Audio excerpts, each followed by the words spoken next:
Guys, today we are going to be talking about General Sani Abacha.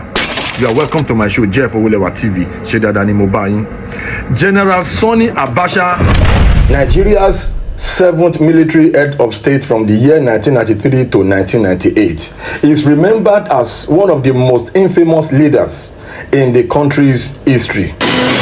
His rule, marked by authoritarianism and corruption, left a deep scar on Nigeria's political landscape, with repercussions that are still felt till today. While some recall him as a patriotic leader who championed Nigeria's economic interests, his legacy is overwhelmingly defined by human rights abuses, looting of public funds, and the iron grip he maintained on the nation. Early life and rise to power. General Sani Abacha was born in the city of Kano in the year 1943 to a prosperous family. Abacha did not come from the poverty-stricken backgrounds of many other military leaders. His father owned a successful transport business, and the family was well established in Kano. After joining the Nigerian army, Abacha quickly rose through the ranks and participating in several coups that shaped the political landscape of Nigeria. General Sani Abacha seized power on November 17, 1993 in a palace coup that deposed the interim national government of Chief Ernest Shonekan, a civilian administrator who had been appointed to oversee the transition to democracy 82 days before. Abacha's ascension to power marked the beginning of one of the most repressive regimes in the Nigerian history. His leadership was defined by the ruthless elimination of political opponents and widespread fear, a reign of terror. Under General Abacha's regime, Nigeria became synonymous with state-sponsored repression. His regime imprisoned, exiled, and executed critics and opposition figures. The most high-profile case was the execution of Ken Saro-Wiwa, a writer and an environmental activist, and 8 others from the Ogoni community on November 10, 1995. Their death, which came after a flawed trial, drew international condemnation and cemented Abacha's reputation as a brutal dictator. Time magazine named him Thug of the Year in the year 1995, a reflection of how the world viewed his regime. Abacha's secret police, under the leadership of Major Hamzat al-Mustafa, ruthlessly silenced opposition to his regime. Journalists, pro-democracy activists, and political figures were either jailed or forced into exile. His regime became known for its clandestine executions and mysterious disappearances of critics. Abacha's corruption was deeply rooted in a combination of personal greed, a lack of accountability, the corrupt culture of Nigeria's military and political elite at the same time. Abacha feared no one, and no one was above him. He deposed the Sultan of Sokoto and jailed the former head of state, Olusegun Obasanjo, and his deputy, Shehu Musa Yaradua, for treason on trumped-up charges. The latter did not survive the Abacha Gulag. Yaradua later died in prison in the year 1997, December. Even General Babangida, who had stepped aside for Abacha to stylishly take over, was very silent throughout the general's 4.5 years brutal reign. Why Abacha was so corrupt? If brutality was the hallmark of Abacha's regime, his staggering corruption set a new low in Nigeria's governance. Abacha is ranked among the most corrupt leaders in modern day history. During his nearly 5 years in power, it is estimated that he embezzled between $3 billion and $5 billion from Nigeria's treasury.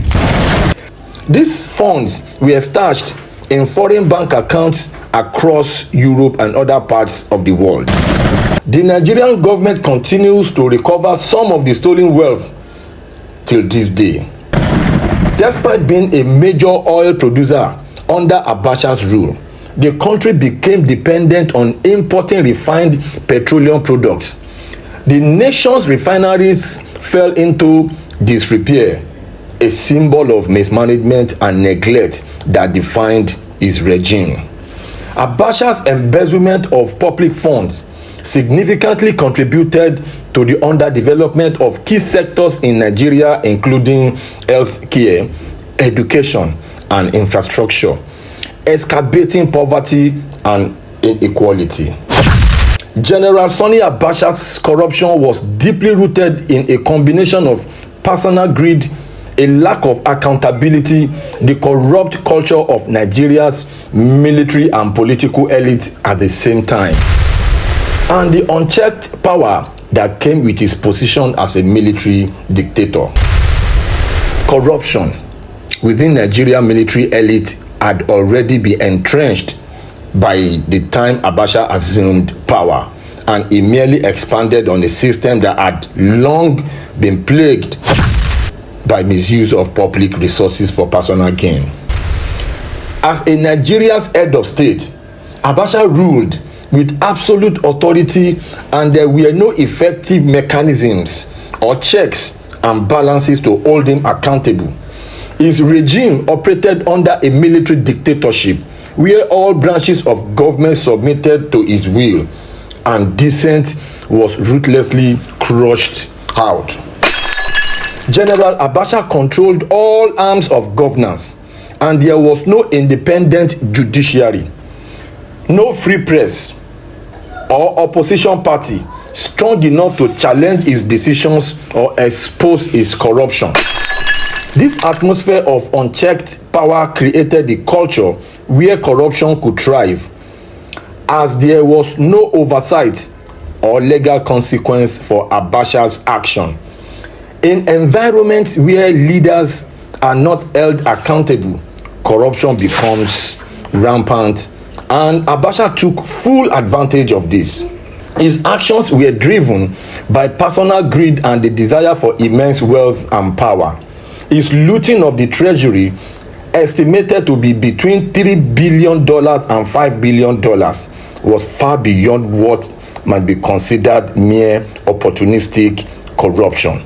He saw the state's resources as his to control and plunder. He pursued this with a single-minded determination to accumulate wealth. His greed extended to stashing money in secret offshore accounts and investing in foreign assets. Abacha's looting was not driven by ideology or policy, but by deep-seated desire for material wealth and the desperate prestige that came with it. His rise to power came in an era when Nigeria's military was deeply involved in politics, often through coups, authoritarian rule. Corruption within the Nigerian military elite had already been entrenched by the time Abacha assumed power. So he merely expanded on a system that had long been plagued by misuse of public resources for personal gain. Throughout the 1980s and early 90s, the Nigerian military landscape was shaped by military dictatorship, during which public resources were frequently mismanaged and the state assets were sold off or privatized for the benefit of those in power. General Abacha, having participated in several coups, the lack of institutional checks, and the legacy of previous corrupt regimes allowed him to feel entitled to engage in massive financial crimes. Nigeria's weak institutions during Abacha's rule also enabled his corruption. The country lacked strong anti-corruption bodies, and those that did exist were either underfunded or operated under the influence of the ruling government. There were no independent agencies that could investigate or prosecute high-ranking officials, and any opposition to Abacha's action was silenced through intimidation, imprisonment, or even death. Even the public sector was riddled with inefficiency and corruption, making it easy for Abacha and his associates to embezzle funds without triggering alarms. Poor governance and ineffective civil service meant that billions could be stolen without immediate detection. Since Abacha's death in the year 1998, successive Nigerian governments have been working to recover stolen funds looted by General Sani Abacha. General Sani Abacha's ability to hide vast sums of money in offshore accounts across Europe and the United States also speaks to the role that the global financial institutions played in facilitating his corruption. Countries such as Switzerland, Jersey, Liechtenstein were known for their banking secrecy laws, which allowed dictators like General Sani Abacha to safely stash their wealth in anonymous accounts without fear of being exposed. Abacha exploited this system, and it was not until after his death that the full extent of his international financial maneuver became apparent. The complicity of the global financial systems in enabling money laundering and the illicit transfer of wealth provided fertile ground for corrupt leaders like General Sani Abacha to funnel money out of the country. General Sani Abacha operated in a climate of impunity where corrupt practices were not only tolerated but expected among the ruling elite. The fact that the previous military rulers, including those who looted the treasury, had escaped without serious consequences encouraged him to believe he could do the same.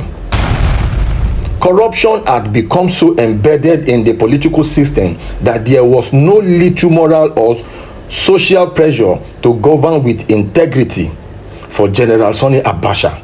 Looting the financial and the national treasury was part of the spoils of power, and he felt untouchable given his position as the ultimate authority in the Federal Republic of Nigeria. The Abacha loot. Abacha's economic legacy is paradoxical. Despite his corruption, Nigeria's foreign reserves increased from $494 million in the year 1993 to $9.6 billion by the year 1997. And the external debt was reduced from $36 billion to $27 billion in the same 1997. His administration halted the controversial privatization programs of the previous Babangida regime, and inflation was brought down from 54% to 8.5%. Abacha's government also produced Vision 2010, a comprehensive development blueprint aimed at transforming Nigeria's economy and governance. However, these achievements are overshadowed by the regime's brutal repression and the looting of public funds that left the country economically crippled. The vast amounts of money embezzled by General Sani Abacha during his time as Nigeria's head of state have been the subject of intense international recovery efforts for decades. It is estimated that Abacha siphoned off between $3 billion and $5 billion into foreign bank accounts scattered all over the world. The Nigerian government, alongside various international organizations and countries has been working to recover these funds, often referred to as Abacha loot. This monumental corruption has left a lasting impact on Nigeria's economy, contributing to the underdevelopment and deepening the poverty. Since Abacha's death in 1998, successive Nigerian governments have been working to recover the stolen funds. Much of the loot was hidden in offshore accounts, with significant amounts stashed in countries like Switzerland, the United Kingdom, and the United States, and various British dependencies such as Jersey. Switzerland has been a major focus of recovery efforts. Over the years, Swiss authorities have returned more than $1 billion of the Abacha loot to Nigerian government. Beginning in the year 2005, the repatriation was conditional, requiring the funds to be used for development projects, primarily targeting poverty alleviation and infrastructure improvement. As of 2024, the Nigerian government is still in the process of recovering more of the Abacha loot. Some of the funds remained frozen or tied up in legal disputes in foreign jurisdictions. However, billions of dollars have been successfully repatriated, but Nigerians are yet to see its effect. In the United States of America, authorities have also played a pivotal role in the recovery process. In the year 2020, the U.S. Department of Justice agreed to repatriate $311 million to Nigeria. This amount was recovered from accounts held in Jersey, a British Crown dependency, as part of a broader international effort to recover funds embezzled by General Sani Abacha. The United Kingdom and its territories have been another source of hidden wealth. For instance, Jersey has returned over $268 million in separate installments recovered after lengthy legal process. Though a significant portion has been identified, some funds are still tied up in legal battles or hidden in complex financial arrangements, while large sums have been recovered. Billions are still believed to be hidden in secret accounts or locked in assets such as property and bonds, making their full recovery a prolonged and challenging process. Since the end of General Sani Abacha's unfortunate rule, successive administrations in Nigeria have been actively involved in tracing and recovering stolen funds from Abacha.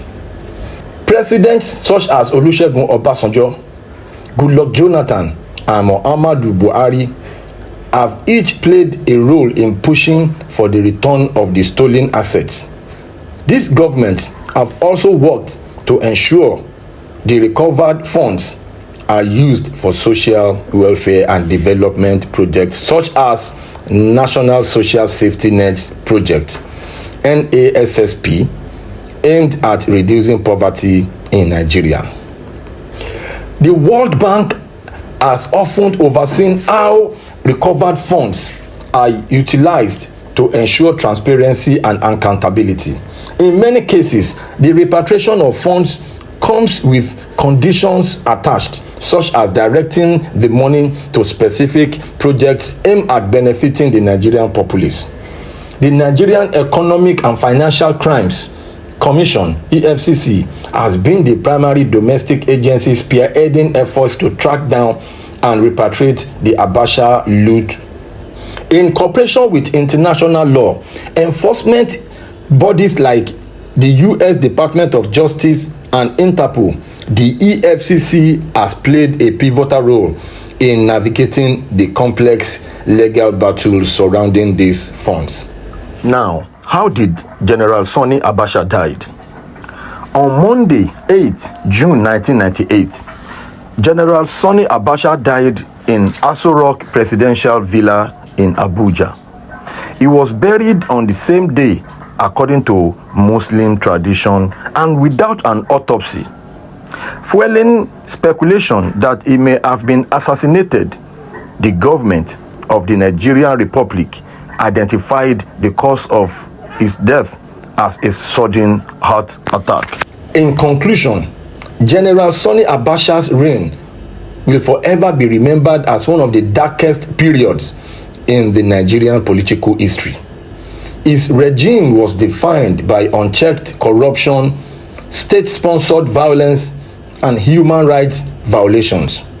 The millions he looted from the nation have left an indelible mark on Nigeria's development, while his authoritarian rule serves as a cautionary tale for future leaders in the Republic of Nigeria.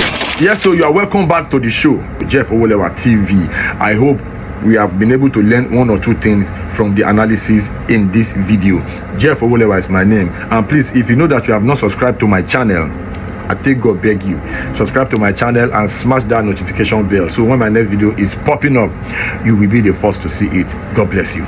Please subscribe to my YouTube channel and press the notification button.